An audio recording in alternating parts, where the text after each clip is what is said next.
Mungkin kalau ditanya bagaimana melihat seorang kader PDIP begitu erat kaitannya sampai dalam-dalamnya itu adalah senafas dengan PDIP, warna merah bajunya kah? Tapi kita tahu bahwa dalam hati siapa yang tahu. Karena kalau baju merah mungkin saya bisa dianalogikan untuk itu. Tapi kan kita nggak tahu dalam hati seseorang. Itu yang mungkin akan saya tanyakan di Apa Kabar Indonesia Malam. Kira-kira momen pertemuan antara kader-kader PDIP bersama dengan Prabowo Subianto. Apakah hanya silaturahmi biasa saja atau ada arti di baliknya? Itu akan saya bahas di Apa Kabar Indonesia Malam hari ini. Di studio TV One ini sudah hadir narasumber saya, pengamat komunikasi politik kita, Bang Effendi Ghazali. Bang Ege, selamat malam. Assalamualaikum. Ini pakai baju merah, tapi bukan kader PDIP. Iya. Bang Noel di sini sudah bersama saya di sini. Selamat malam, Bang. Ini bukan pindah lagi ya? Bukan. Enggak, siapa tahu lah ini. Kita nggak tahu nih kenapa pilih warna merah ya. Oke, baik. Saya juga telah tersambung ini jauh-jauh dari NTT, meluangkan waktu di Apa Kabar Indonesia Malam. Luar biasa, terima kasih Bang Andreas Parera. Ini sayang sekali ya, harusnya kita bersama dengan Bang Noel, Bang Ege di sini. Selamat malam, Bang Andreas. Malam Bang Andre. Selamat malam, salam dari Ende Flores. Selamat malam Senior. Bang Andreas, kalaulah saat ini publik sedang menyoroti kader-kader PDIP sesuai dengan judul saya pakai tanda kutip karena saya takut ini tendensius. Ini masih dipertanyakan. Balelokah dengan bertemu dengan Prabowo Subianto? Padahal sebelumnya Effendi Simbolon kan sudah sempat ditegur. Kemerahan kader-kader PDIP ini dipertanyakan, kok berulang kali ya bertemu dengan baca pres partai lain? Mungkin Bang Andreas boleh dijawab.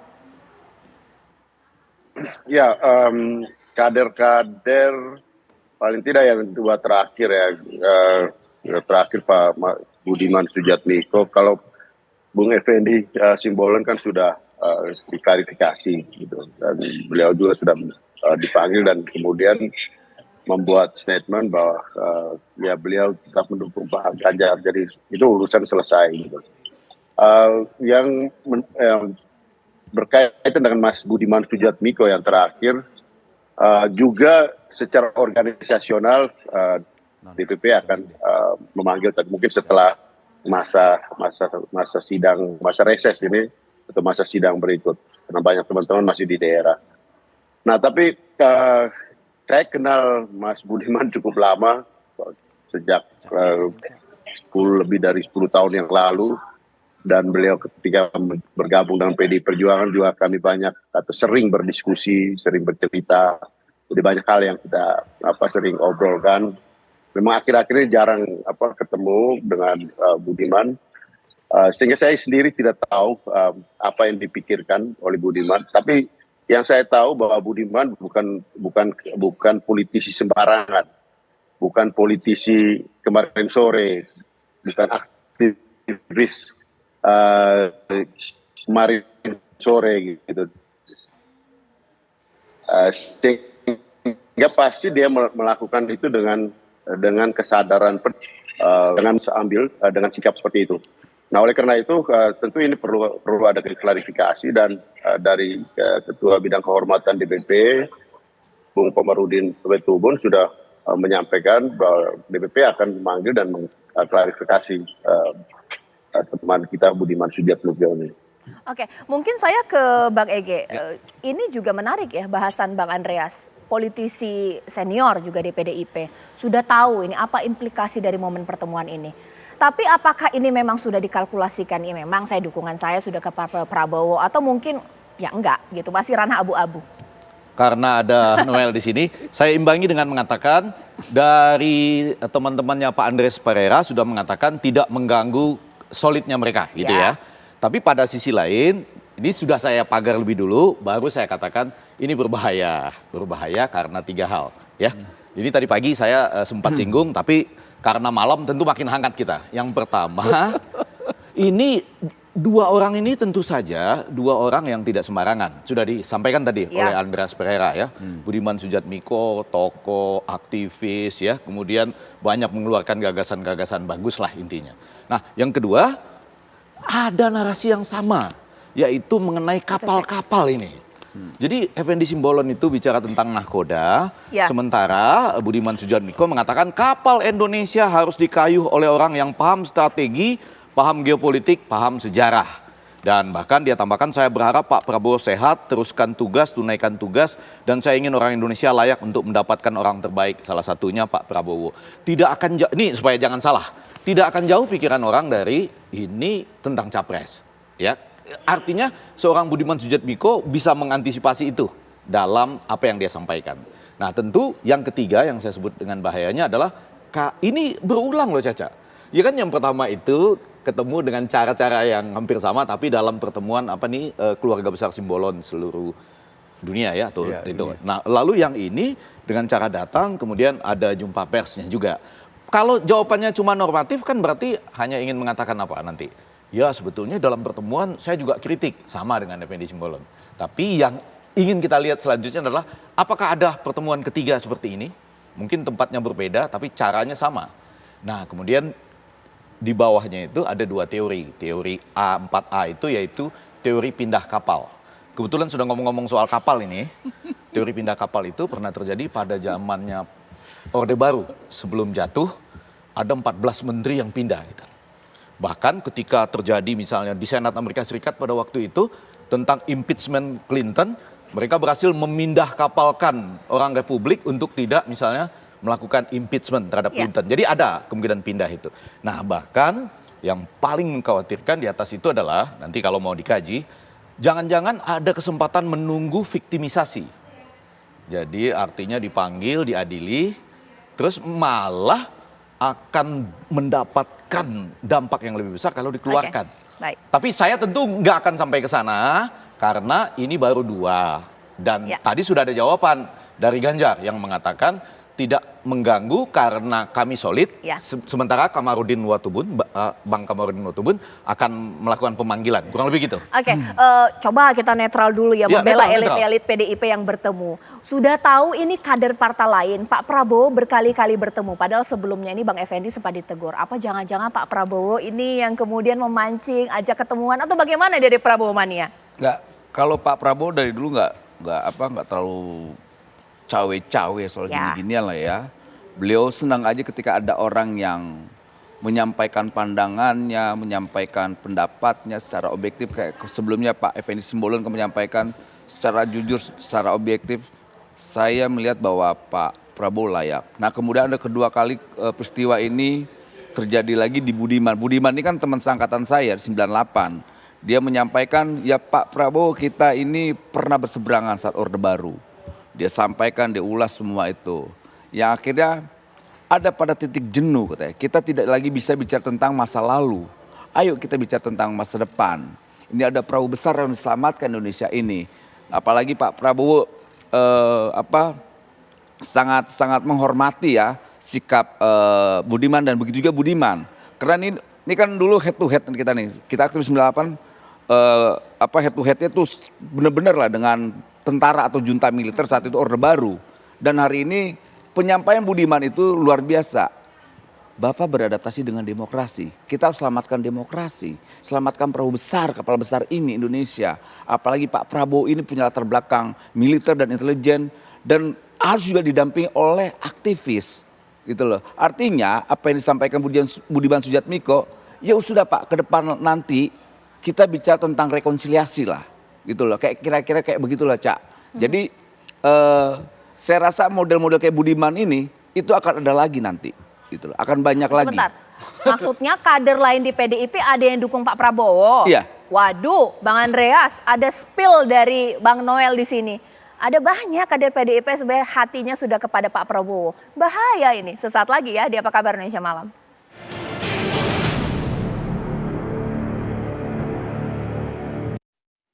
Kembali di Apa Kabar Indonesia Malam, tadi di sini Bang Noel sudah spill ini. Nggak cuma 2 kader saja ya, boleh kita sebut ada Effendi Simbolon, ada Budiman Sujatmiko, ada kader lain ini.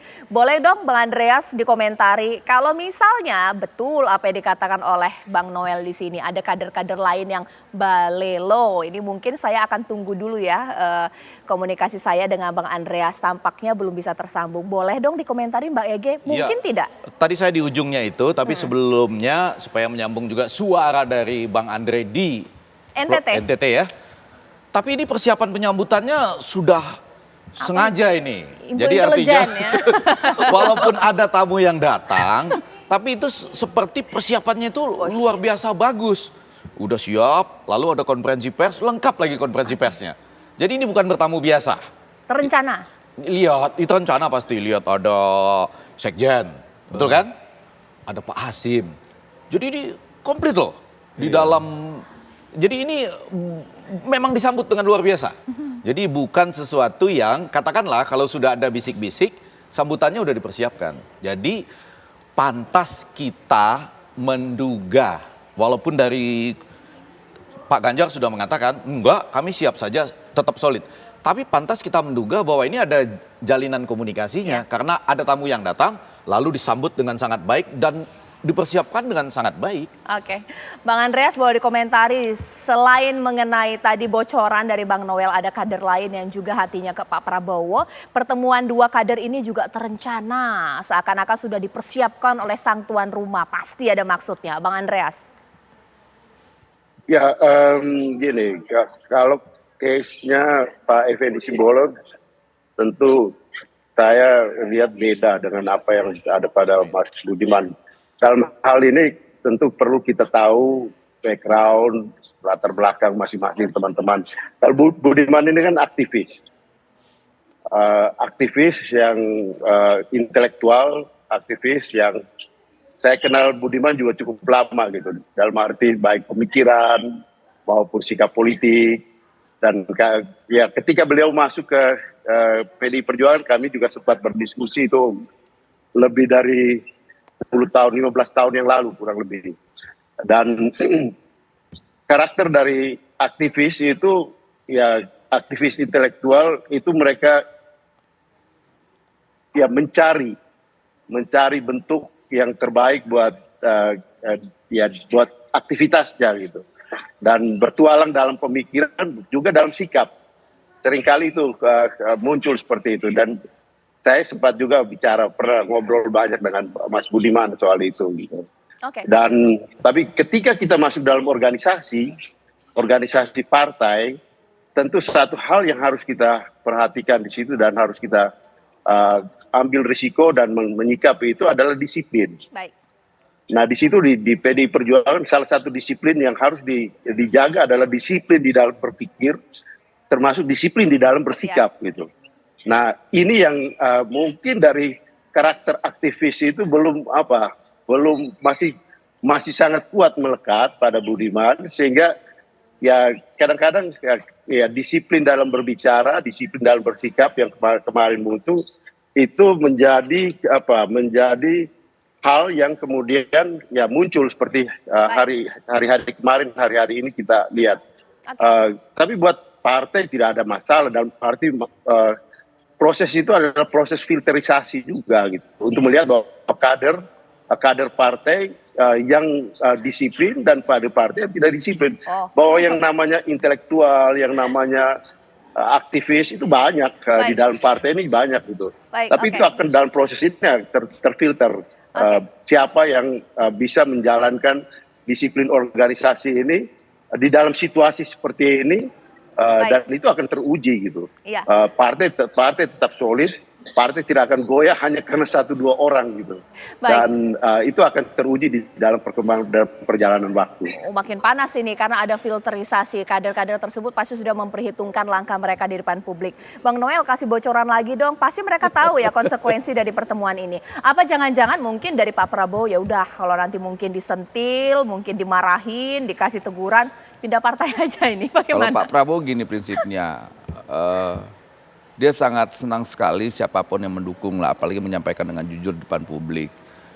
Kalau soal masuk partai atau apa kan dia juga tipikalnya nggak mau ngebajak, apalagi Pak Prabowo ini menganggap bahwa Bu Mega ini seperti kakaknya sendiri gitu loh. Pertama itu, kedua PDIP ini kan partai kuat, partai kader, nggak mungkin juga kayak sekelas Pak Prabowo mau coba membajak partai lain lah, itu bukan tipenya Pak Prabowo.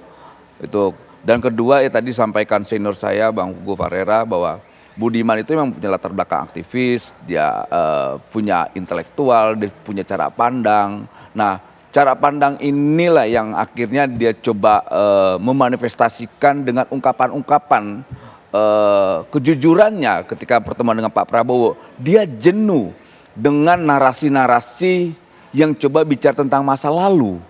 Bicara tentang penculikan lah, pelanggaran HAM lah, dan apa sebagainya. Makanya dia bilang, masa lalu kita lewatkan, kita bicara tentang masa depan. Nah artinya apa yang disampaikan Budiman? Ayo kita bicara tentang rekonsiliasi ke depan ini. Tinggalkan, bicara tentang gagasan. Biar demokrasi ini matang, biar rakyat ini teredukasi. Nah itulah salah satu substansi atau poin yang saya ambil dari apa yang disampaikan Budiman gitu loh. Tadi saya sampaikan berkali-kali bahwa saya ini kan bareng dengan Budiman ya, sama-sama di 98. Yang nganter Budiman kuliah ke Inggris itu saya. Baik. Gitu. Bang Effendi, tidak hanya Budiman, tidak hanya Effendi, ada juga Gibran di sana. Kira-kira konsekuensi ini seperti apa sih? Hanya teguran saja, langsung klarifikasi, atau ada implikasi lain untuk kader atau juga untuk partai nih? Ya, tadi sudah disampaikan begini loh.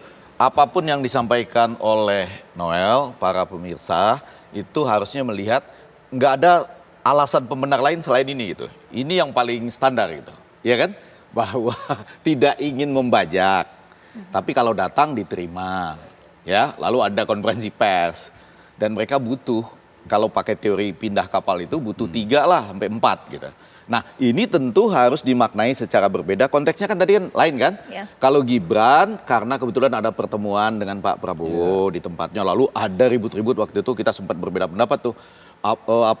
Relawan Gibran. Ya, tapi di luar Solo. Enggak lah, kalau di Solo itu relawan Gibran. Sehingga misalnya kalau dikaitkan dengan relawan Prabowo, lain lah konteksnya.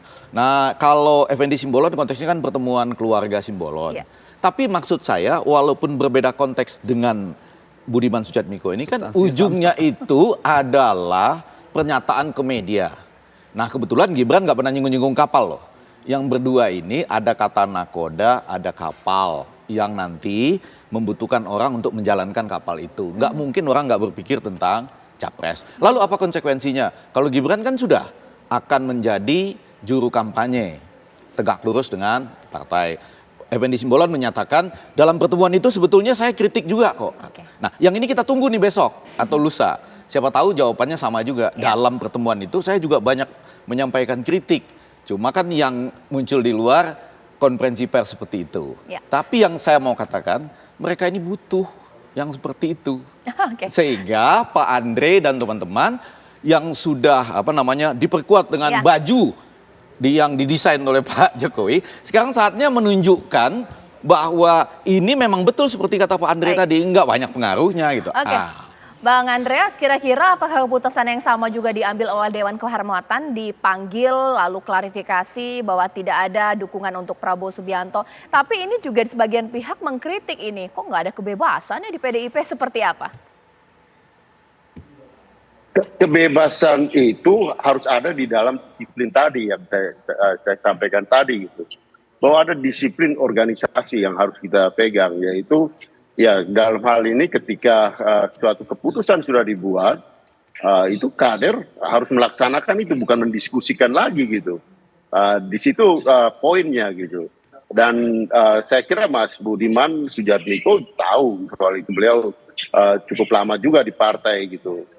Sehingga dengan segala macam konsekuensinya tentu ya harus dihadapi, dan di situ DPP dalam hal ini bidang kehormatan sudah menyampaikan bahwa akan diundang untuk mengklarifikasi ini gitu. Nah, saya juga melihat ada ya di sini di dalam situasi seperti ini kan setiap orang itu bisa menjalankan disiplin itu, tetapi juga ada yang menyediakan dirinya untuk digunakan, dimanfaatkan. Ada juga dengan kesadaran penuh mempersiapkan diri untuk ya tadi dengan segala macam konsekuensi. Ya mungkin ada tempat lain yang mereka merasa bahwa mungkin ada ruang-ruangnya lebih baik gitu, lebih bagus. Ya sah aja gitu. Artinya di sini juga kita mempunyai pilihan-pilihan, tapi sebagai kader partai tentu kami menjalankan pilihan yang sudah diputuskan oleh partai, dan itu adalah bagian dalam disiplin organisasi partai. Dan di PDI Perjuangan mereka yang menjadi kader partai mereka sudah tahu soal itu gitu. Bahwa perjuangan itu dengan segala macam risiko, Dan itu buat PDI Perjuangan sudah jauh-jauh hari. Bahkan sebelum aktivis-aktivis ini lahir, partai itu sudah menjalankan prinsip-prinsip berorganisasi yang saya sebutkan tadi gitu. Salah satu disiplinnya adalah disiplin di dalam berpikir dan disiplin di dalam bersikap gitu. Dan itu adalah garis partai yang dilaksanakan melalui garis ideologi partai dan dijalankan melalui keputusan dan tindakan yang akan dilakukan oleh kader-kader partai. Ya, jadi meskipun ada 3 kadernya tetap solid begitu Bang Andreas? Ya, di dalam perjalanan waktu bahkan saya katakan partai itu tetap solid gitu. Baik. Dan di sini adalah proses yang secara politis alamiah terjadi filterisasi. Baik. Ya, Bang Noel, tapi senang Tapi tidak sih secara dengan sebagai organisasi partai tidak akan goyah Baik. hanya karena 1-2 orang gitu. Bang Noel, Caca. iya, Bang Noel. Partai ini sudah cukup sangat tua untuk berhadapan dengan segala macam risiko seperti itu. Iya, Segala macam situasi seperti itu. Bang Noel, tapi senang tidak sih dengan manuver seperti ini? Dukung di awal, pada akhirnya dipanggil, kembali lagi ke haluan yang lama, dukung Ganjar Pranowo seperti apa? Saya soal senang atau tidak bukan di situ ya. Substansi yang paling penting adalah poin yang disampaikan Budiman Sujatmiko itu. Ayo kita bicara tentang masa depan, jangan bicara tentang masa lalu. Karena narasi bicara tentang masa lalu kan itu dari kader PDIP. Teman saya juga, temannya Budiman juga, Dian Apitupulu, yang selalu bicara tentang penculikan dan sebagainya. Nah kayak kita ini yang bicara tentang masa depan, ya sedikit miris. Kita kan mau bicara tentang gagasan, kita bicara tentang gagasan. Apalagi tadi senior saya bilang, ada hal ideologisasi. Ayo bicara tentang ideologi, bicara tentang cita-cita, bicara tentang gagasan. Nah, kalau seandainya sekelas partai tidak bicara tentang gagasan, tidak bicara tentang ideologi, ya bukan partai namanya, itu ormas, turunin lagi. Partai itulah organisasi terbesar dari sebuah organisasi manapun. Nah, namanya partai.